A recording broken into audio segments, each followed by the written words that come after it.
We did C scale last time. Let's just review that one first. Okay. Just a So, question. yeah. I was looking in the mirror and it didn't, because it should be a soda can, right? It didn't look like that. So. What would it look like? I can't even describe it, but could you like wash my Why hand? don't you play the C scale by yourself and I'll watch how you play it. Okay.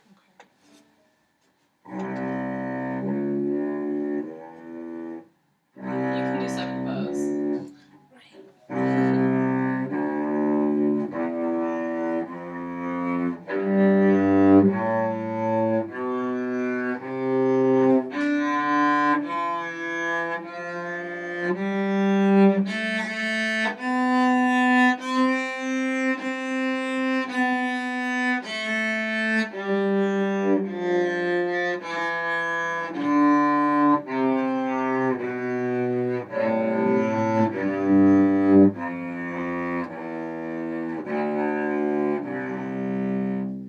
It wasn't that bad, and your intonation was pretty good.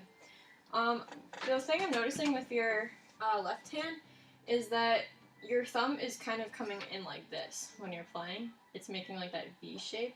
So when you grasp the cello, it's, I don't know if you can see this, you're going like this instead of keeping it round like this. So to fix that, you can try don't bring your elbow up, but bring it more around and use the weight from your entire arm to push down, to help your fingers push down the strings instead of relying on your thumb to, instead of going like this and pressing these together, you want to have your arm bring your fingers down like that. Okay. Use a little bit of your arm weight, and that might help a little bit. Makes sense. So why don't you try just doing that one octave? Go a little bit slower and really focus on getting a chord tone out of your cello. Okay, want to try that again? Get your chord tone. There you go.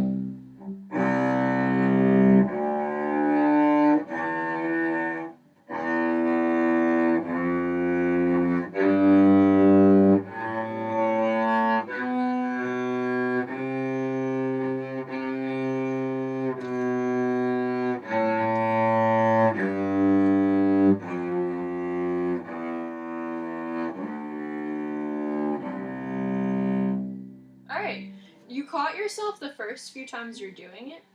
Your contact point is sliding down a little bit, and that's why I think you're having trouble getting a chord tone, especially if you're using like first position. You want to go closer to the bridge when you're in higher positions, but for now you want to stay towards the middle, like the equator. So I'm going to play the C scale with you, and let's just focus on where contact point is this time. And we can do 2 octaves. We'll do half notes. 1, 2, 3, 4.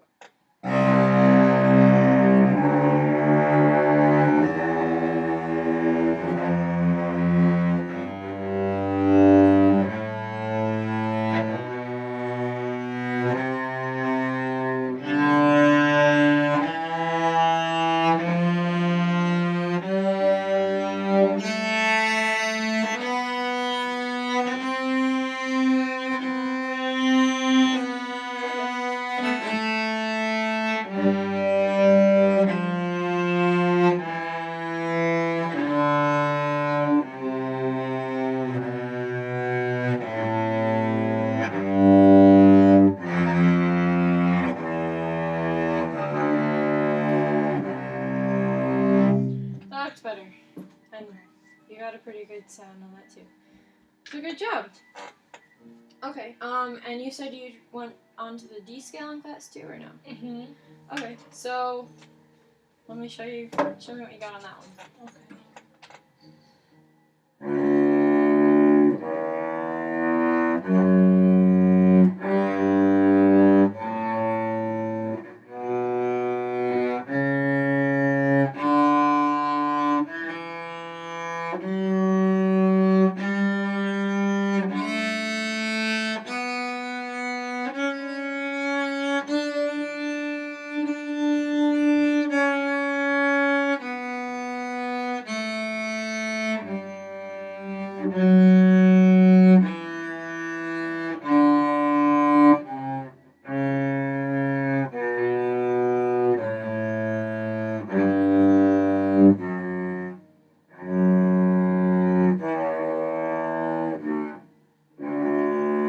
I really like the way how you brought your arm around to help you reach in the extended positions, especially coming down.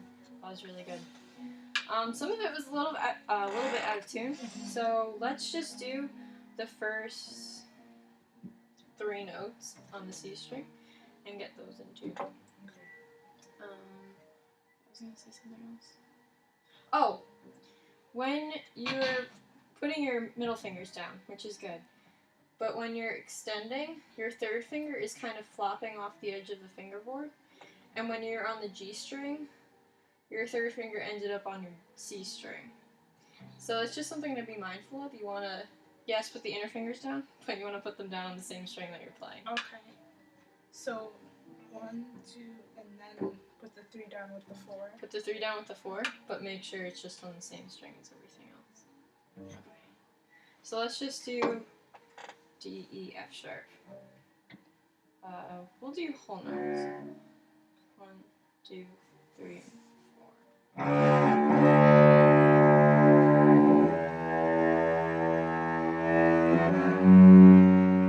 Come down. Oh, I see what you mean. Yeah.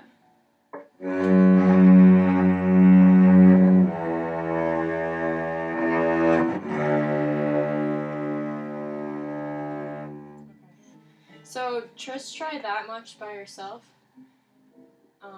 Thinking about your ring finger.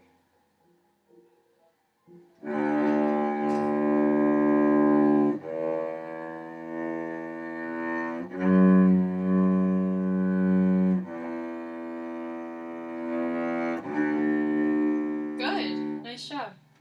You had a little bit of a fumble on the E going up, but you fixed it really quick. So it was good. Okay, so let's just try the same thing on the G string. What you're gonna do? We're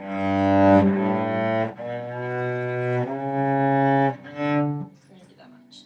Okay? Whole notes again. 1, 2, 3, 4.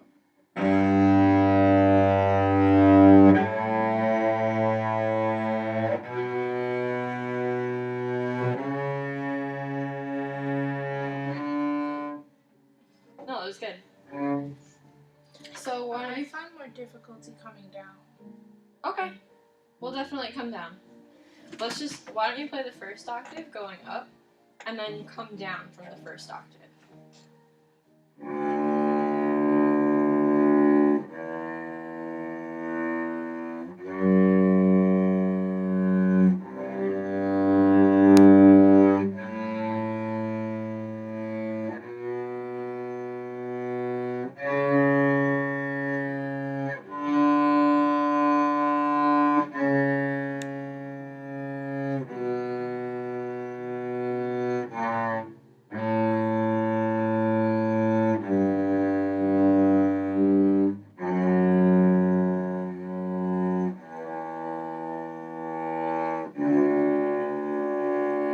That was really good.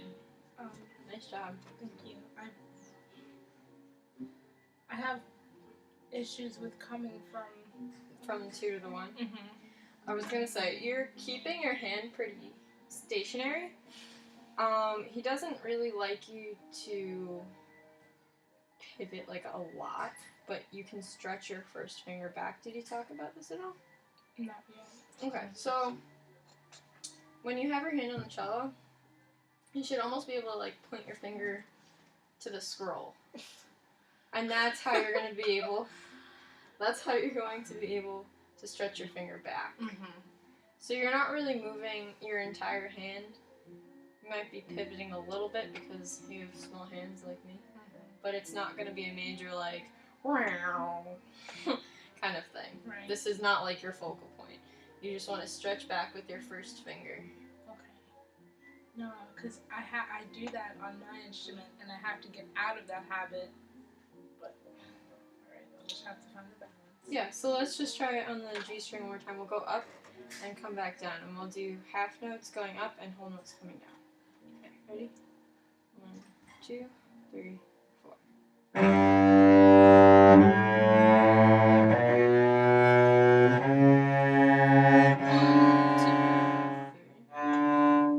We're just doing this one string. What? Oh. And then come down.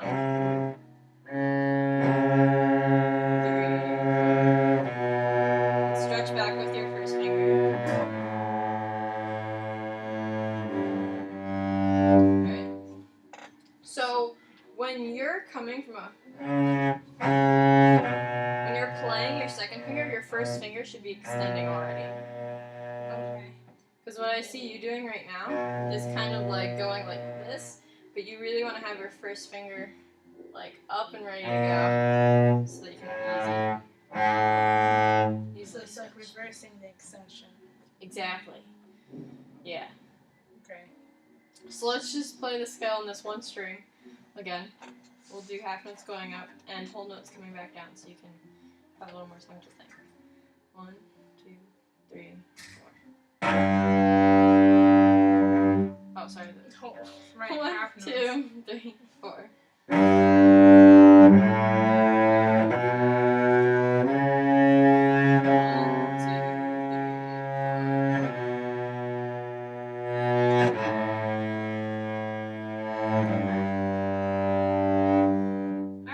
That seemed to work better for you.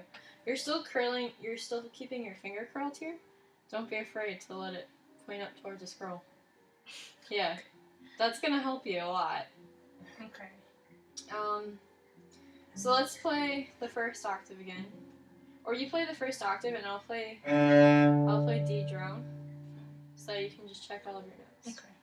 And go at your own pace.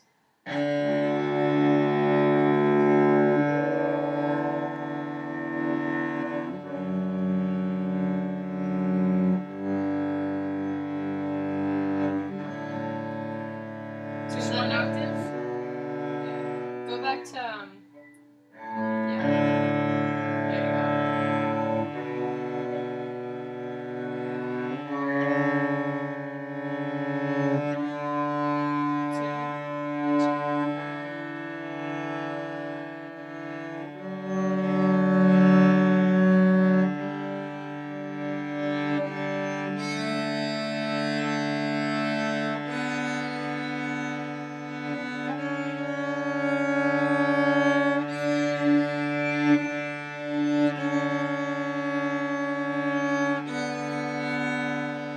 Can you tune that one better too?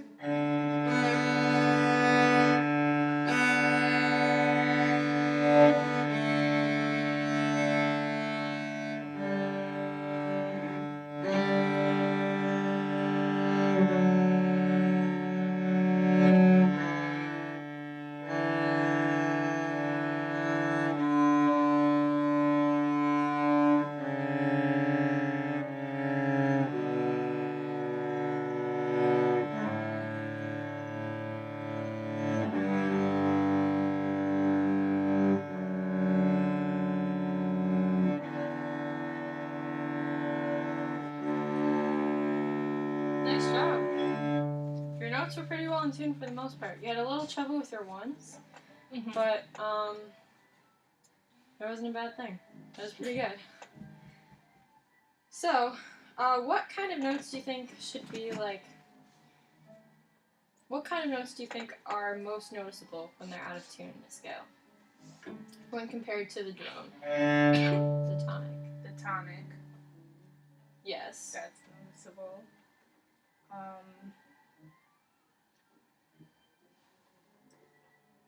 The 5, the 7. Well, 7's supposed to sound like. Right. Yeah. No, you're right. The 4, the dominance. Exactly. Dominance and predominance, definitely. So you have your unisons, your octaves, your fourths, and your fifths. And fourths and fifths are the same as fifths, only reversed. So, when you're playing your scales, if you have a tuner that you can put on for a drone, or if you just want to tap the D every once in a while, yeah, it can be really helpful because then you can really hear if you're perfect fifths or perfect and. You know what? I actually did that last night. That's a good idea. I'm glad you did that. And a lot of your perfect intervals were very good. I just thought I'd point that out in case it ever comes up. But, like, yeah, you did a nice job. Okay, so let's just see what's on here. We're probably good for today. If there's anything else you want to do, we can do that if you have any questions. Our lesson, we worked on G scale. Very briefly, but yes. Do you want to do some of it? Okay. So, Let's just start with one octave, because the second octave has shifting. But we Yeah. will get to the second octave. So let's just play through the first octave. Let's do half notes. 1, 2, 3, 4. Get that in tune. There you go.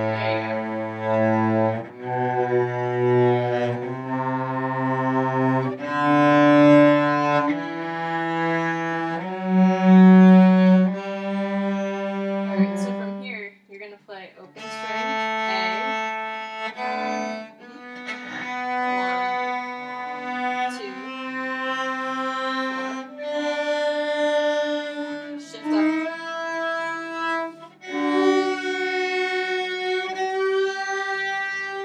Yeah, and that's going to be your finger pattern. It's going to be open 1, 2, 4, 1, 3, 4. Okay. That's cool. So let's start on the top octave. Now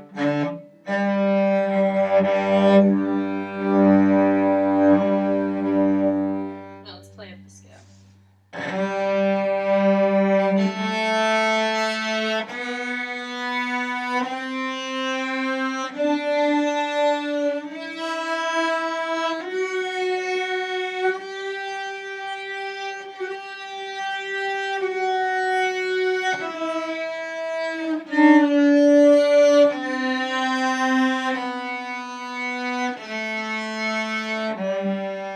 Okay, that was pretty good. Your shifting's really good. I didn't explain thoroughly how to shift, but it was good. When you shift, you kind of replace the finger. Yeah. So you squeeze your fingers together. You probably know that from viola. Mm. Remember it. Same coming down. Yeah, so do you want to do the whole scale? Up and down? And then what's a scale that I can do in second position? Or like shift up to second? We can go over a D flat major scale. That might be a little hard, but you'll definitely be using second position there, I think. Yeah. And then this was third. What we just did? Yes. Fourth. First. Second. Third. Fourth. Turn fourth position. Because you go. Alright, so it's A, B, C, D. Oh, and then E. F sharp G, yeah. Because we do A, B, C, D. Okay. For real?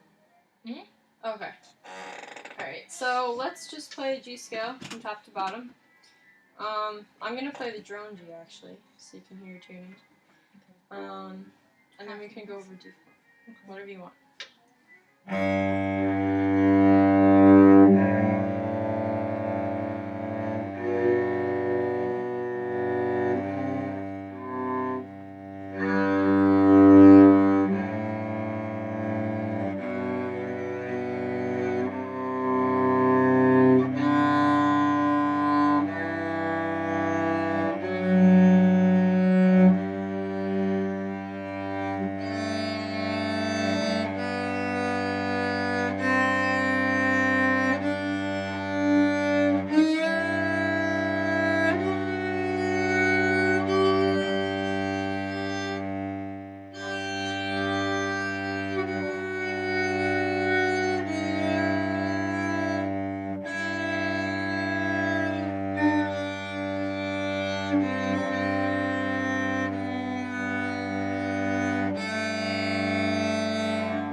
Nice job. Good job listening. Okay, so D flat scale. Okay, you're gonna play. Hopefully this down low. This is an extended position, so it's D flat.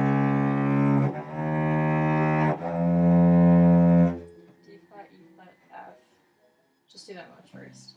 Then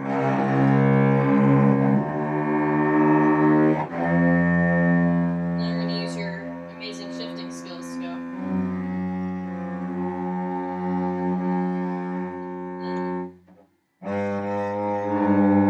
Extend it again.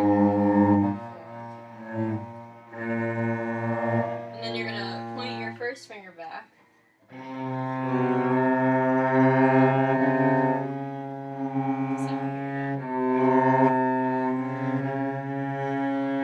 Yeah, and that would be the first octave. So that's a little tricky, right? That's It's enough. incorporating like everything we did today. It didn't go into second position yet. The second octave is because after you hit. So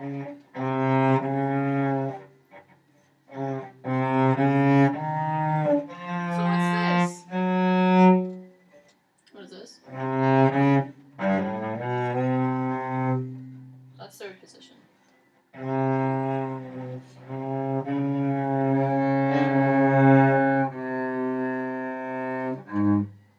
Extended.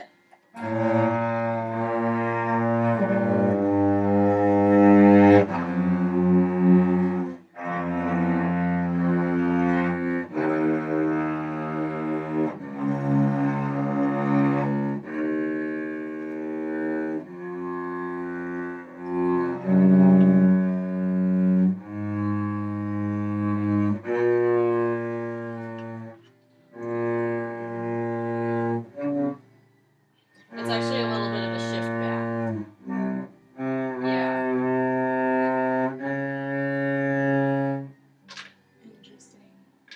Yeah, so if you just want to play the second octave, I would say start here so you can get into second position. Then it's 4. Shift back. And this is second position.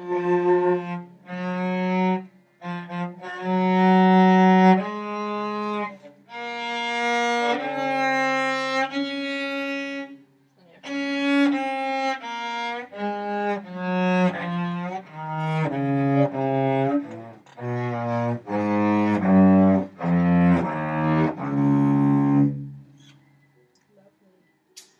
Yeah. I'll just try to work on the first octave. Okay. I mean, you don't have to. I mean, you're going to have to eventually, so it'll only help you. That's second, right? Okay, because what we did in class was.